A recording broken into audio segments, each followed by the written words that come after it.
My love, started read your poem. It's my poem number 66. The title is An Early Dark Morning, Cheerful and Bright, Loudly Singing Bird.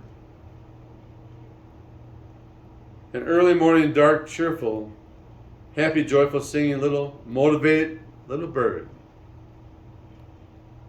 Its little singing, happy, cheerful voice, all through the cold, early 04:30 a.m. morn, for miles and miles, can be by all nature and mankind loudly and really so early, dark, cold, early morning heard.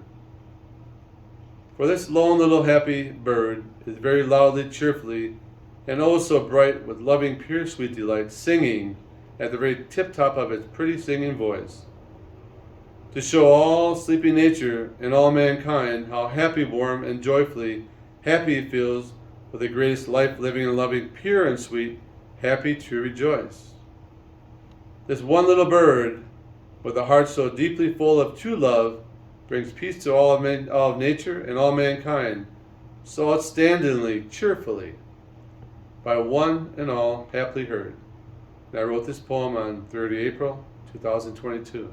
You're excellent. You're number one on the planet.